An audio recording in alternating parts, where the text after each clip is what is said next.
مولاي صل وسلم دائما.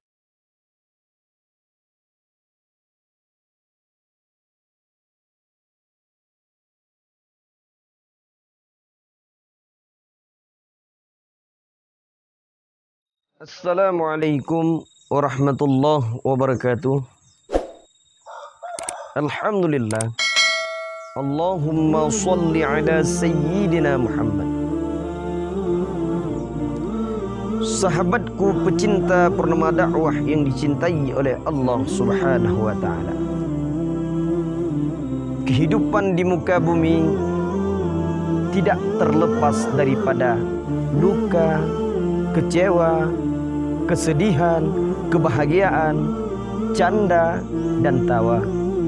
Itu pasti akan kita rasakan. Karena dunia ini bukanlah kebahagiaan, bukan tempat kita bermegah-megahan dengan keadaan berbahagia. Akan tetapi dunia ini adalah tempat kita untuk kembali kepada Allah, kumpulkan amal agar mendapatkan kebahagiaan di akhir masa. Dunia ini adalah menyiapkan sesuatu untuk pulang ke kampung halaman kita. Dunia, kata Rasulullah, ad-dunya sijnul mu'min wal jannatu lil kafirin. Dunia ini penjara. Bagi siapa? Bagi orang Islam. Surganya bagi orang kafir.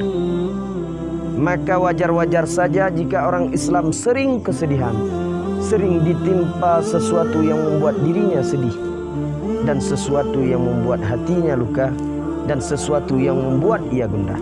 Akan tetapi semua itu tetap mesti harus dijalani oleh seorang hamba. Sebagaimana firman Allah,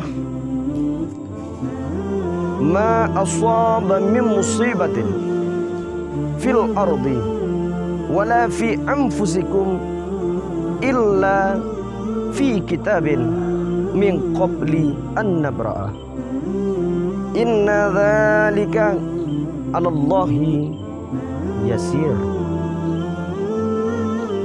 Setiap musibah yang diberikan kepadamu di bumi ini, dan setiap musibah yang Allah berikan kepadamu, itu sudah Allah tentukan di Lauh Mahfuz. Sesuatu yang sedemikian itu mudah bagi Allah. Musibah Allah telah tentukan. Bagaimana seseorang, kehidupan seorang manusia di dunia ini, itu sudah ketentuan Allah. Skenario telah ditentukan, manusia hanyalah pemain. Kita hanya menjalankan. Dikala Allah memberikan musibah kepada seseorang, maka ada dua cara. Apabila manusia tersebut bersabar dengan cobaan itu, ia akan mendapatkan kebahagiaan daripada Allah, akan mendapatkan balasan surga-Nya Allah. Dikala seorang manusia diberi musibah oleh Allah, tapi ia murka kepada Allah, maka laknat Allah kepadanya. Dikala musibah diberikan, apabila ia bersabar, keadaan tetap sedemikian. Dikala musibah Allah berikan, ia murka kepada Allah, keadaan tersebut tetap juga sedemikian. Akan tetapi di manakah perbedaan itu? Dikala seorang bersabar dengan cobaan yang Allah berikan, maka ia akan mendapatkan pahala daripada Allah. Balasannya adalah surga daripada Allah. Dikala ia diberikan cobaan oleh Allah, dia membangkang, maka nerakalah tempatnya. Bersabar ataukah tidak bersabar, keadaan tetap sedemikian. Misal, contoh, kita genteng rumah kita bocor. Dikala genteng rumah kita bocor, hujan pun turun, kita mengeluh, ya Allah, ini itu, bagaimana ya Allah? Kita mengeluh dengan keadaan sedemikian. Apakah dapat merubah genteng tersebut tidak akan turun hujan lagi? Tetap tidak. Dikala kita menerima, ya Allah, ini sudah ketentuan-Mu ya Allah. Mungkin dikala Engkau berikan sedemikian, aku akan ingat kepadamu ya Allah. Maka begitu juga, dikala Allah berikan sakit kepada seseorang, ia bersabar, maka kebahagiaan Allah berikan pahala kepada. Dikala ia murka, marah kepada Allah, tidak terima apa yang Allah berikan, maka laknat Allah kepadanya. Sesuatu itu tidak akan pernah berubah, tergantung dari kita. Kalau kita terima cobaan, Allah berikan bahagia. Jikalau kita tidak terima, maka kita tidak akan mendapatkan kebahagiaan daripada Allah Subhanahu wa taala. Musibah, sakit, gelisah, kegundahan, derita yang Allah berikan, itu ada sesuatu di balik sesuatu. Apa? Allah ingin mengampuni hamba-Nya. Dikala Allah berikan cobaan, Allah ingin mengampunkan dosa bagi seseorang.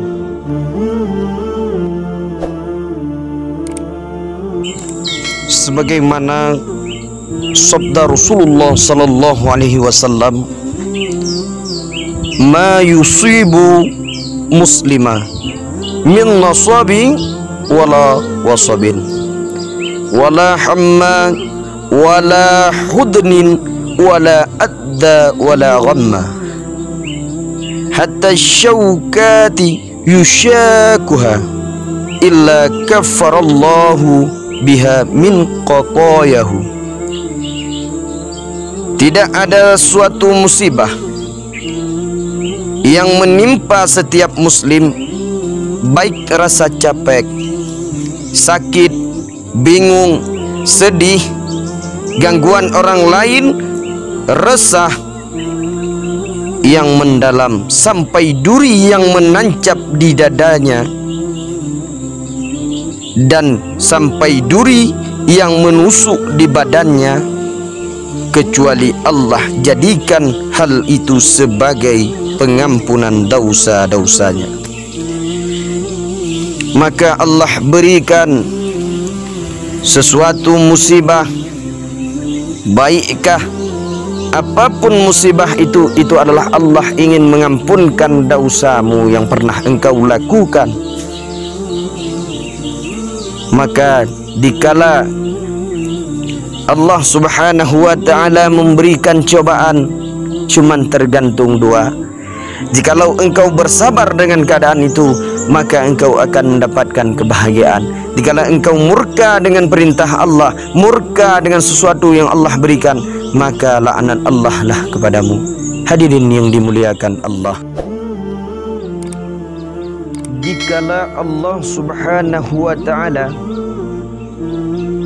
memberi ujian kepada seorang hamba, adalah Allah ingin mengangkatkan derajatnya seorang hamba. Maka apabila seorang hamba dikala Allah beri ujian tersebut, ia merasakan bertambah cintanya ia kepada Allah. Karena kebiasaan kita, dikala sakit kita ingat Allah, ya Allah sembuhkanlah saya. Tapi dikala kita telah bahagia, kita lupa akan Allah. Maka hikmah daripada cobaan yang Allah berikan, sakit, kegundahan yang Allah berikan, itu adalah menampakkan kita yang bahwa kita adalah hamba yang dhaif.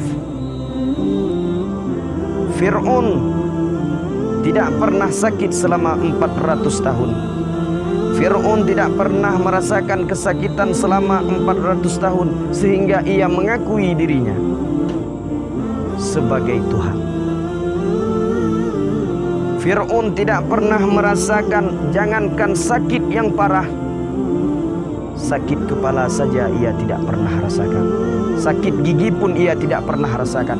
Dikala ia tidak pernah merasakan ujian yang Allah berikan, sakit yang Allah berikan, ia sombong pada Allah, mengakulah dirinya sebagai Tuhan. Maka dikala Allah berikan kepada kita musibah, sakit yang Allah berikan, nampaklah bahwa kita adalah hamba yang dhaif. Maka Maka kalau dengan sakit membawa taat kepada Allah, lebih baik sakit selalu. Allah berikan harta kita, terkadang hilang, diambil orang. Allah telah tahu apabila engkau memiliki harta, engkau akan murka kepada Allah, maka lebih baik Allah mengambil harta tersebut. Maka dengan harta engkau akan bermaksiat kepada Allah, maka Allah pindahkan harta. Karena di sini bukanlah tempat untuk mengumpulkan harta. Di dunia bukanlah tujuan, tapi akhiratlah kampung halaman. Dunia bukanlah untuk bersenang-senang, dunia adalah pahit. Maka hadirin yang dimuliakan Allah, bersabarlah dengan sebuah keadaan yang Allah berikan, maka engkau akan mendapatkan kebahagiaan. Tidak usah engkau mengejar dunia. Kita sudah hidup di dunia, untuk apa kita mengejar dunia? Kita telah tinggal di dunia, maka tidak perlu kejar dunia. Yang perlu dikejar sesuatu yang jauh daripada kita. Apa yang jauh? Akhirat, tempat yang paling jauh. Maka itu yang perlu kita kejar. Seseorang mengejar bukanlah yang dekat darinya, tetapi yang jauh daripadanya. Apa yang jauh daripada kita adalah akhirat, tempat bersenang-senang. Kumpulkanlah amal ibadah kita dan bersabar dengan cobaan yang Allah berikan, agar Allah memberikan pahala yang luar biasa kepada kita. Dikala kita murka kepada Allah dengan cobaan yang Allah berikan, kita tidak mau terima, itu juga tidak akan mengubah suatu kejadian. Dikala kita bersabar, murka tidak akan mengubah. Cuman bedanya dua, yang tadi dikatakan, dikala bersabar mendapat pahala, dikala murka laknat Allah kepadamu. Hadirin yang dimuliakan Allah, cukup sekian yang dapat kami sampaikan. Assalamualaikum warahmatullahi wabarakatuh.